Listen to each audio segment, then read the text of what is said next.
যদি উত্তর ঠিক না হয় তাহলে তাকে পিটানো হবে, যার চিৎকার শুনতে পাবে সারা পৃথিবীর জীবজন্তু, জড় পদার্থ সবকিছুই চিৎকার শুনতে পায়। এই বাটিটা চিৎকার শুনতে পায়, এই প্যাকেটটা চিৎকার শুনতে পায়, বাল্বটা চিৎকার শুনতে পায়, সামিয়ানা, কিন্তু মানুষ এবং জিন শুনতে পায় না।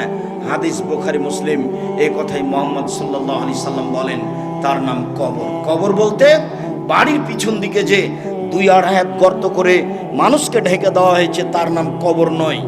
কবর বলতে যদি এই কবরই হয় তাহলে যাকে বাঘে খেলো তার কবর কোথায়? কবরস্থানে যে ঢেকে দিয়েছে তাকে, এর নাম কবর নয়। যদি এটাই কবর হয় তাহলে পানিতে ডুবে হারিয়ে গেল যে, তার কবর কোথায়? কবর যদি এটাই হয় তাহলে যে আগুনে জ্বলে ছাই হয়ে গেল তার কবর কোথায়? শুনুন, মানুষ মরার পর থেকে নিয়ে বিচারের দিন পর্যন্ত একটা সময়ের নাম কবর, এর নাম আলামে বারজাখ। একটা সময়ের নাম কবর। এই কবর থেকে আল্লাহ নবী দিন রাত পরিত্রাণ চাইতেন। কিয়ামতের মাঠ এর চেয়ে জটিল, কবর যত কঠিন কিয়ামতের মাঠ তার চেয়ে অনেক বেশি কঠিন। আল্লাহ রাসূল বলছেন, কিয়ামতের মাঠে সূর্যটা মানুষের মাথার 1 মাইল উপরে হবে। অর্ধহাত কথাটি মিথ্যে, 1 মাইল উপরে হবে। আর এই সূর্যের তাপে মানুষ ঘেমে যাবে, ঘাম এত বেশি হবে, মিনহুম মা ইয়াকুনু ইলা কাবাইহে, কারো কারো ঘাম হবে টাকনু পর্যন্ত, মিনহুম মা ইয়াকুনু ইলা রুকবাতাইহে, কারো কারো ঘাম হবে হাঁটু পর্যন্ত, মিনহুম মা ইয়াকুনু ইলা তারকাতিহি, কারো কারো ঘাম হবে নাক পর্যন্ত, গলা পর্যন্ত। আবার কেউ কেউ সাঁতার দিবে শরীরের ঘামে। আমি বুঝাতে অক্ষম কিয়ামতের মাঠ কত কঠিন। কবর যত কঠিন কিয়ামতের মাঠ তত কঠিন। আপনার বিচার যখন শুরু হবে তখন নিজের পরিচয় দিবেন, আইনাল জাব্বার আইনাল মুতাকাব্বির, স্বৈরাচারী, স্বেচ্ছাচারী, অহংকারী, বদ মেজাজের এক কোথায় না, মালিকুল আমলাক, আমি হচ্ছি রাজা ধীরাজ। কেউ কথা বলতে পারবে না, এরকম ক্ষমতা নিয়ে তিনি বিচার শুরু করবেন। কারো কথা বলার কোনো ক্ষমতা থাকবে না। সম্মানিত দিনী ভাই বোন, এরপরে হচ্ছে জাহান্নাম।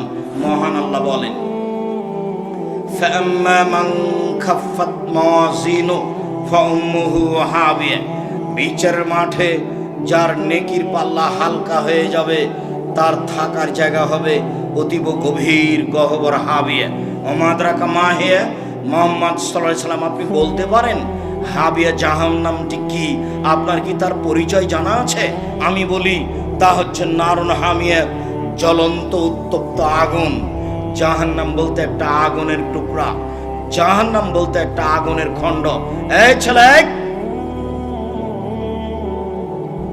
কোনো বাচ্চা ছেলে যদি আপনার পাশ থেকে উঠে তাকে ঠেকানোর চেষ্টা করবেন। আমরা খুব তাড়াতাড়ি আলোচনা শেষ করে দেব আপনার ক্লান্তির পূর্বে ইনশাআল্লাহ। আমরা তো আর আব্দুল্লাহ বিন ফজল রাহিমাহুল্লাহ নই যে বক্তব্য দিতে দিতে একেবারে ফজর হয়ে যাবে। অত আমাদের কোরআন হাদিসও জানা নেই, অত আমরা বলতেও পারি না। এই যে একটা পর্যায়ে চলে এসেছি, কিছুক্ষণ পরে আমরা আলোচনা শেষ করে দেব। কাজে আপনি ধৈর্যের পরিচয় দিবেন। জাহান্নাম বলতে আগুনের টুকরা। মহান আল্লাহ বলেন, কাল্লা লা ইউমবাজান্না ফিল হোতামা, অবশ্যই তাকে চূর্ণ বিচূর্ণকারী হোতামা নামক জাহান্নামে নিক্ষেপ করা হবে। ওমা আদরাকা মাল হোতামা, মুহাম্মদ সাল্লাল্লাহু আলাইহি সাল্লাম আপনি বলতে পারেন চূর্ণ বিচূর্ণকারী হোতা নামক জাহান্নামটি কি? আপনার কি তার পরিচয় জানা আছে? আমি বলি, নারুল্লাহিল মুকাদা, তা হচ্ছে জ্বলন্ত উত্তপ্ত আগুন। এখনো আল্লাহ বলছেন জাহান্নাম বলতে একটা আগুনের টুকরা। মহান আল্লাহ বলেন, সাউসলিহে সাকার, অচিরে আমি তাকে সাকার নামক জাহান্নামে নিক্ষেপ করব। ওমা আদরাকা মা সাকার, মুহাম্মদ সাল্লাল্লাহু আলাইহি সাল্লাম আপনি বলতে পারেন সাকার নামক জাহান্নামটি কি? আপনার কি তার পরিচয় জানা আছে? আমি বলি, লা তুবকি ওয়ালা তাজার, সাকার এমন একটি জাহান্নাম যেখানে মানুষ মরবেও না, যেখানে মানুষ বাঁচবেও না। জাহান্নাম এমন একটা জায়গা যেখানে মানুষ মরে না, যেখানে মানুষ বাঁচে না। আশ্চর্য জায়গা। কি দিয়ে বুঝাই আপনাকে আমি জাহান্নাম কাকে বলে? কোরআন মাজিদ থেকে সংক্ষিপ্ত বিবরণ এখানে পেশ করলাম। আল্লাহ রাসূলের পক্ষ থেকে একটু জাহান্নামের পরিচয় দিই। আল্লাহ রাসূল বলেন, ইন্না সাখরাতাল আযীমা লা তুলকা মিন শাফিরে জাহান্নাম, বিশাল এক বড় খণ্ড, কয়েক কোটি মন ওজনের পাথর যদি জাহান্নামের মুখে ছেড়ে দেওয়া হয় তাহলে নিচে যেতে সময় লাগবে 70 বছর। 1 কোটি মণ ওজন যদি একটা পাথর 1 ঘন্টা নিচে যায় কত যেতে পারে? 1 দিন গেলে কত যেতে পারে? 1 বছর গেলে কত যেতে পারে? 70 বছর গেলে কত যেতে পারে? আপনাকে আমি বুঝাতে অক্ষম জাহান্নাম কত গভীর। সম্মানিত দিনী ভাই বোন, এরপরেও জাহান্নামের নিচে হিন্দু থাকবে, এই কথা আল্লাহর নবী বলেননি। জাহান্নামের নিচে থাকবে মুনাফিক। ওই যে চিনেন না ওকে? ওই যে দোকানে বসে ল্যাংটা মেয়ে দেখছে আর আরেকজনের বদনাম করছে, এ হলো মুনাফিক। আপনি চিনতে পারেননি? ওখানে আড্ডা পিটে, ওই তো মুনাফিক। মানুষের বদনাম করলে, ঝগড়া করলে, অশ্লীল কথা বলে, সেই তো মুনাফিক। আজান হয়ে গেছে, মসজিদে যায় না, গল্প করে কাটালো, সেই তো মুনাফিক। রাত 2টায় ঘুমিয়েছে, সকাল 8টায় উঠে ফজরের সালাতে মসজিদে জানে, সেই তো মুনাফিক। আল্লাহর নবী বলছেন ও জাহান্নামের সবচেয়ে নিচে যাবে। এই ছেলে, আরেকজনের গায়ে হাত দিয়ে বসে আছো কেন? রেডি হও, প্রস্তুত হও, তোমার জন্য আমি কথা বলছি। উপস্থিত বৈঠকের মুসলিম বোন, আপনার একটা ইতস্তবোধ থাকা দরকার। এমনি তো আপনি দেবরের সাথে এসেছেন মোটরসাইকেলে চড়ে, আপনার হিসাব থাকা দরকার। এরপরে আপনি এখানে বসে গল্প করেন কোন লজ্জায়? আপনার একটু ইতস্তবোধের দাবি করি। আপনার জন্য এতগুলি ব্যবস্থা করা হয়েছে, 4-4টা ব্যবস্থা করা হয়েছে, জায়গা, প্রজেক্টরের ব্যবস্থা করা হয়েছে, আর আপনি গল্প করবেন কেন? শোনেন, এদিকে একটু শোনেন। আল্লাহ রাসূল সাল্লাল্লাহু আলাইহি ওয়াসাল্লাম বলেন 3 শ্রেণীর মানুষ জান্নাতে যাবে না, তার মধ্যে আপনি আছেন। নিজেকে বাঁচানোর চেষ্টা করেন। 3 শ্রেণীর মানুষ জান্নাতে যাবে না। 1, মদমিনুল খামর, যারা নিয়মিত বিড়ি, তামাক, জর্দা, সিগারেট, গুল, নেশাদার দ্রব্য খায়, পান করে, তারা জান্নাতে যাবে না। 2, আর রাজলাতু মিনান নিসায়ে, পুরুষের বেশধারী নারী, যারা পুরুষের জুতা স্যান্ডেল পরে, যারা পুরুষের শার্ট প্যান্ট পরে, যারা পুরুষের পোশাক পরে, তারা জান্নাতে যাবে না।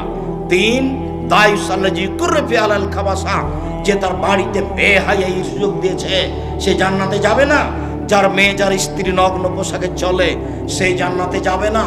আপনাকে আমি বড় পোশাক পরার জন্য অনুরোধ জানিয়েছি। আপনার আমি ব্লাউজ হারাম বলিনি, আপনি ব্লাউজ পরতে পারেন। শাড়ি আমি হারাম বলিনি, শাড়ি আপনি পরতে পারেন। আমি পরামর্শ দিয়েছি সালোয়ার কামিজ, মেক্সি চাদর পরেন, লম্বা হাতের জামা পরেন, কবজি পর্যন্ত জামা হবে, এইটা পরেন। ব্লাউজ আপনি বাড়িতে পরতে পারেন। যেখানে আপনার দেবর ভাসুর নেই সেখানে আপনি ছোট ব্লাউজ পরেন, আরো কিছু পরেন, সেটা আপনার ব্যাপার। কিন্তু যেখানে আপনার দেবর ভাসুর আছে সেখানে আপনি ছোট হাতের ব্লাউজ পরতে পারেন না, এটা হারাম। আল্লাহর নবীর নীতিকে মেনে চলার চেষ্টা করেন, জান্নাত হবে।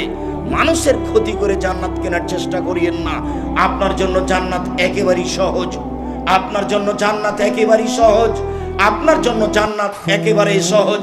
আল্লাহর নবী বলছেন পৃথিবীর নারী শোনো, তোমরা 4টা জিনিস করতে পারলে জান্নাতের সব দরজা খোলা। পৃথিবীর মহিলা তোমরা শুনে রেখো, 4টা জিনিস করতে পারলে তোমাদের জান্নাতের সব দরজা খোলা। 1, সালাত খামসাহা, 5 ওয়াক্ত নামাজ সালাত। 2, সমাত সাহারাহা, রমজান মাসের সিয়াম রোজা। 3, আতাত বালাহা, স্বামীকে মেনে চলা। তিতা লাগলেও, মিঠা লাগলেও, খারাপ লাগলেও, ভালো লাগলেও স্বামীকে মেনে চলতে হবে। 4, আহসানাত ফারজাহা, জেনায় লিপ্ত হলো না। জেনায় লিপ্ত না হওয়া, এই 4টা কাজ আছে যার, জান্নাত আছে তার। এই 4টা কাজ আছে যেই মহিলার, জান্নাত আছে তার। 3 নম্বর কথা, আপনার স্বামীর মুখ খারাপ, এ কথাই ঠিক, এরপরে মেনে চলতে হবে। আপনার স্বামীর আচরণ খারাপ, এ কথাই ঠিক, এরপরেও তাকে মেনে চলতে হবে। আপনি তার সাথে থাকবেন, সপ্তাহ সপ্তাহ, মাস মাস কথা বলবেন না, ফলাফল জাহান্নাম হবে। এই সংসারের প্রয়োজন নেই, আপনি তাকেই মেনে চলুন। আমি আপনার দিনী ভাই, আমি পরামর্শ দিচ্ছি, একে বাদ দিয়ে অন্য জায়গায় কোনো সংসার করলে সেটা এর চেয়ে খারাপ হতে পারে। অতএব আমি আপনার দিনী ভাই হিসেবে আপনাকে পরামর্শ দিয়ে যাচ্ছি, আপনি এই স্বামীকে মেনে চলুন, জান্নাত হবে। অন্যথায় খোলা তালাক করে নেন, নিজেকেও বাঁচান, তাকেও বাঁচান। 4, জেনায় লিপ্ত হবেন না। যদি হয়েই যায় তাহলে তওবা করেন, আর কোনোদিন এই কাজ করবেন না। আল্লাহ আপনার জন্য জান্নাতুল মা ঘোষণা করেছেন। আল্লাহ বলেছেন পৃথিবীর মানুষ অনাহা নাফসা আনিল হাওয়া ফাইনাল জান্নাত হিয়াল মা, কেউ যদি প্রবৃত্তিকে ঠেকাতে পারে, অশ্লীল কাজ আর করবো না বলতে পারে, আমি আল্লাহ তাকে জান্নাতুল মাওয়া দিয়ে দিলাম। আপনার নিরাশার কিছু নেই, 4টা কাজ করলে আপনি জান্নাতে যেতে পারবেন। শুনুন, অতএব রাসূলের কথাটা মনে রাখেন। 3 শ্রেণীর মানুষ জাহান্নামে যাবে। 1, বিড়ি, তামাক, জর্দা, সিগারেট, গুল, নেশাদার দ্রব্য খায় পান করে যারা। 2, পুরুষের পোশাক পরে যারা পুরুষের শার্ট প্যান্ট পরে, যারা পুরুষের পোশাক পরে তারা জান্নাতে যাবে না। 3, যারা দায়ুস, যাদের বাড়িতে বেহাই আছে তারা জান্নাতে যাবে না। রাসূল সাল্লাল্লাহু আলাইহি ওয়াসাল্লাম বললেন, পৃথিবীর মানুষ শুনে রেখো, সিনফানি মিন আহলিন নার, 2 শ্রেণীর মানুষ ওরা জাহান্নামে যাবে, আমি তাদের দেখিনি। 2 শ্রেণীর মানুষ তারা জাহান্নামে যাবে, আমি তাদের দেখিনি। 2 শ্রেণীর মানুষ তারা জাহান্নামে যাবে, আমি তাদের দেখিনি। 1, তাদের হাতের থাকে লাঠি, গাজনাবিল বাকারে, গাভীর লেজের মতো। তাদের হাতে থাকে লাঠি, গাভীর লেজের মতো, একদিক মোটা একদিক চিকন, তারা মানুষকে মারে। সরকারি 1 শ্রেণীর মানুষ, তারা মানুষকে মারে এরকম লাঠি দিয়ে। স্কুল কলেজে পড়ে যারা, তারাও মানুষকে মারে এরকম লাঠি দিয়ে। নির্বাচন করে যারা, অনেকে দাম্ভিক ক্ষমতার জোরে আর একজনকে মারে তারা। রংপুর জেলে 20-25 বছর থেকে কোনো মানুষ আছে, হাজারো মানুষ আছে, সে নিজেই জানে না আমি কেন জেলে। জজ জানে না ঘটনা কি, উকিল জানে না ঘটনা কি, যে জেলে আছে সেও জানে না ঘটনা কি। কিরে, আমি তো সেদিন রাজশাহীতে ছিলাম, আমি কি করে 1 নম্বর আসামি হলাম হারা গেছে? অবাক কথা, তারও জানা নাই ঘটনা কি। ও এখন জেলে আছে 20 বছর থেকে, সে নাকি 1 নম্বর আসামি। অবাক কথা, এরই নামে জুলুম, এরই নামে অত্যাচার। জুলুমবাজি করে, অত্যাচারী করে কোনো মানুষ সফলতা আনতে পারে না, তার জাহান্নাম সুনিশ্চিত, তার বিচার হবে পরে। শুনুন, বিচারের মাঠ হচ্ছে ভালো মানুষের জন্য 1 ওয়াক্ত সালাতের সময়সীমা 5 মিনিট, 7 মিনিট, 10 মিনিট। একজন ভালো মানুষের বিচার হবে 5 থেকে 7 থেকে 10 মিনিট। আর যদি আপনি জালেম হন, তাহলে আপনার বিচার যদি দেরি হয়ে যায়, একদিন সমান হবে 50,000 বছর। 500 বছর যদি দেরি হয়, তাহলে কতদিন দেরি হবে তা আমি বুঝাতে অক্ষম। যদি 3 দিন লেট হয়, তাহলে আপনার বিচার হতে দেরি হবে 1.5 লক্ষ বছর। বিচার আল্লাহ করবেন। আজ থেকে আপনি সংশোধন হয়ে যান।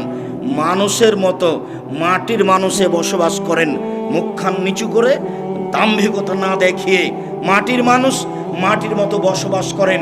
যার সাথে মারামারি হয়েছে তার হাত ধরে আজকে ক্ষমা নেন, আর এরকমভাবে একদিন কাটাতে হবে না। বড় ভাইয়ের হাত ধরে ক্ষমা নেন, গ্রামের ওই লোকের হাত ধরে ক্ষমা নেন। 24 ঘন্টায় একেবারে ওই উঁটের মতো হয়ে যান। আল্লাহ রাসূল বলছেন, মুমিন হবে ওই উঁটের মতো, যে উঁটের লাগাম নাকে দেওয়া আছে, এইভাবে টানলে ওই দিকে যাই, বসতে বললে বসে যাই। এই উঁটটা যেমন, যার নাকে লাগাম আছে, যেই দিকে টানে সেই দিকে যাই। মুমিন হয়ে যাবে ওই রকম, যেই দিকে নবী বলেন সেই দিকে যাই। দাম্ভিক হয়ে থাকে না, দোকানে বসে আড্ডা পিটে না। 4টা জিনিস পালন করলে ভালো হবে। 1, 5 ওয়াক্ত নামাজ। 2, হালাল রুজি। 3, কোরআন মাজিদ তেলাওয়াত, বেশি না পারলেও সূরা ইখলাস। কোরআন মাজিদ আপনাকে পড়তেই হবে 24 ঘন্টায়। না পারলে সূরা ইখলাস 3 বার। 3 বার পড়লে 1 বার কোরআন মাজিদ সমান নেকি হবে।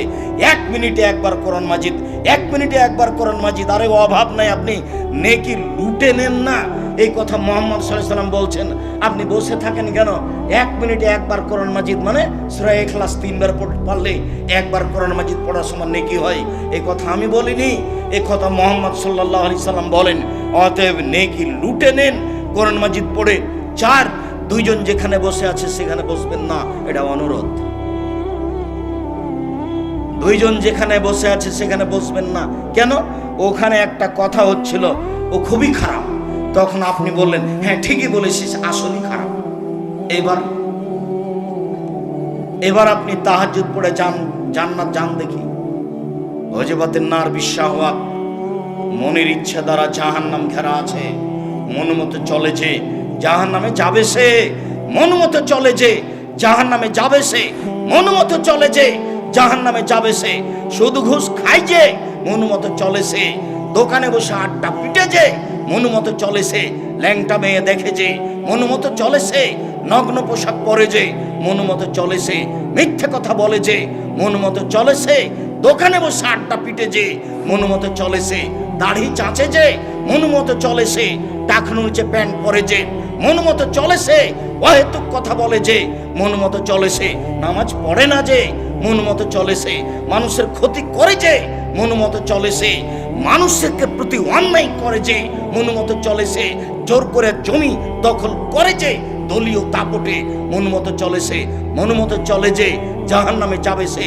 আমি বলিনি, মুহাম্মদ সাল্লাল্লাহু আলাইহি ওয়াসাল্লাম বলেছেন হুজবাতিন নার বিশাওয়াত, মনের ইচ্ছা দ্বারা জাহান্নাম ঘেরা আছে। মন মতো চলে যে জাহান্নামে যাবে সে। হুজবাতিন জান্নাতিল মাকারহে, নিয়ম নীতি কষ্ট ক্লেশ সত্য কথা তাহাজ্জুদ ত্যাগ তিতিক্ষা দিয়ে জান্নাত ঘেরা আছে। হাদিস বুখারী মুসলিম। জান্নাত সহজ নয়, নিয়ম নীতি দ্বারা ঘেরা আছে, মনের ইচ্ছা দ্বারা জাহান্নাম ঘেরা আছে। রাসূল সাল্লাল্লাহু আলাইহি সাল্লাম বলেন, পৃথিবীর মানুষ শুনে রেখো, ইন্না গিলজা জিলদাহু ইসনানি ওয়া আরবাইনা জেরা, একজন জাহান্নামের গায়ের চামড়া 42 হাত মোটা। রাসূল সাল্লাল্লাহু আলাইহি সাল্লাম বলেন, না ফাগাজু মিসলা বাইদা, একজন জাহান্নামের উরু রান 39 কিলোমিটার লম্বা বাইজা পাহাড়ের সমান। আইনা জিরসাও মিসলো উহুদিন, একজন জাহান্নামের দাঁত উহুদ পাহাড়ের সমান। উহুদ পাহাড় 4 কিলোমিটার প্রশস্ত, 8 কিলোমিটার লম্বা, নিচে কত আছে তা মানুষ জানে না। আল্লাহ রাসূল বলছেন, একজন জাহান্নামীর এই কাঁধের পরিধি ডান দিক থেকে বাম দিক পর্যন্ত 3 দিন 3 রাতের পথ। মুহাম্মদ সাল্লাল্লাহু আলাইহি ওয়াসাল্লাম বলেন, একজন জাহান্নামীর বসার জায়গা বাইনা মক্কা তাল মদিনা, মক্কা থেকে মদিনা 450 কিলোমিটার। একজন জাহান্নামীর বসার জায়গা যদি 450 কিলোমিটার হয়, প্রতি হাজারে যদি 999 জন লোক জাহান্নামে যায়, তাহলে পৃথিবীর শুরু থেকে নিয়ে কিয়ামত পর্যন্ত যত মানুষ এসেছে, যত মানুষ আছে, যত মানুষ আসবে, সবার যদি 999 জন লোক জাহান্নামে যায়, আর একজনের বসার জায়গা যদি 450 কিলোমিটার হয়, তাহলে জাহান্নাম কত বড়। বিচারের মাঠে থাকবে জাহান্নাম, বিচারের মাঠে থাকবে জান্নাত, বিচারের মাঠে থাকবেন ফেরেশতা, বিচারের মাঠে থাকবেন আল্লাহ, বিচারের মাঠে থাকবে জিন, বিচারের মাঠে থাকবে মানুষ, বিচারের মাঠে থাকবে পশু প্রাণী। কি দিয়ে বুঝায় আপনাকে আমি বিচারের মাঠ কত বড়। জাহান্নামকে টেনে বিচারের মাঠে নিয়ে যাওয়া হবে, টেনে হেঁচড়ে। আল্লাহ সাবুন আলফা জেমাম, জাহান্নামের গায়ে 70,000 লোহার রশি থাকবে, প্রত্যেকটা রশিতে 70,000 ফেরেশতা থাকবেন। একজন ফেরেশতার এত ক্ষমতা, এই বিশাল পৃথিবীতে হাত ঢুকিয়ে গোটা পৃথিবী একজন উল্টে দিতে পারে। এত ক্ষমতার অধিকারী 70,000 ফেরেশতা থাকবেন এক একটা রশিতে, তারা টেনে জাহান্নামকে নিয়ে যাবে বিচারের মাঠে। তাহলে জাহান্নাম কোথাও রেডি আছে, জান্নাত কোথাও রেডি আছে। সম্মানিত দিনী ভাই বোন, এই জাহান্নাম কথা বলতে পারে, অবাক কথা, জাহান্নাম কথা বলতে পারেন। আল্লাহ রাসূল বলছেন, তাহাজাতিন নার আল জান্নাহ, জান্নাত এবং জাহান্নাত হইচই লাগিয়ে দিবে, জাহান্নাম এবং জান্নাত হইচই লাগিয়ে দিবে। জাহান্নাম বলবে, উসিরতু বিল মুতাজাব্বিরিন আল মুতাকাব্বিরিন, আমার ভিতর স্বৈরাচারী স্বেচ্ছাচারী দাম্ভিক কেন হইচই। আল্লাহ, আমার ভিতরে স্বৈরাচারী স্বেচ্ছাচারী দাম্ভিক অহংকারী কেন? তখন আল্লাহ রাসূল বলছেন, আল্লাহ বলবেন, এই ইন্নামা আনতি গাযাবি, জাহান্নাম তুমি আমার রাগ, জাহান্নাম তুমি আমার ক্রোধ, ওয়াদেবুকা মান আশামিন ইবাদি, যাকে আমার ইচ্ছে শাস্তি দেওয়া, জোর করে জমি দখল করেছে, ওকে শাস্তি দেব তোমাকে দিয়ে। তুমি হচ্ছে আমার রাগ, তুমি হচ্ছে আমার ক্রোধ। জাহান্নাম কথা বলতে পারে। যখন জাহান্নামে মানুষকে দেওয়া হবে, তখন জাহান্নাম বলবে, আর কি কিছু আছে, আর কি কেউ আছে, কিছু আছে। এজাও রব্বুল ইজ্জত কাদামাহু ফিহা, তখন আল্লাহ তাআলা তার নিজ পাকে জাহান্নামে ঢুকিয়ে দিবেন। ঢুকিয়ে দিবেন যখন, এনজাবি বাজ হইলা বাজ, জাহান্নামের কিছু অংশের মধ্যে ঢুকে গিয়ে বলবে, কত কত কত, যথেষ্ট যথেষ্ট যথেষ্ট। জাহান্নাম কথা বলতে পারে। সম্মানিত দিনী ভাই বোন, জাহান্নামের খড়ি হবে। মানুষ ও পাথর, জাহান্নামে কয়লা থাকবে না, জাহান্নামে আগুন থাকবে না। জাহান্নামের খড়ি হচ্ছে, কয়লা হচ্ছে মানুষ ও পাথর। মানুষ নয় পাপ করেছে জাহান্নামে যাবে, কয়লা কি করলো, পাথর কি করলো যে তাকে জাহান্নামে দেওয়া হবে? যেসব মূর্তিগুলো আপনারা রংপুরে করেছেন, যেসব মূর্তি আপনি বগুড়া সাতমাথায় করেছেন, আরও সারা পৃথিবীতে সরস্বতী, ভগবতী, কালী, দুর্গা, ঠাকুর, অনুকূল চন্দ্র, আপনার পাবলা মেন্টাল হাসপাতালের পিছনে, এদের সবকে জাহান্নামে দেওয়া হবে। আর নেতাদেরকে বলা হবে তোকে তো দিয়েছি, তোর নেতাকে দিয়েছি, ঠেকা দেখি।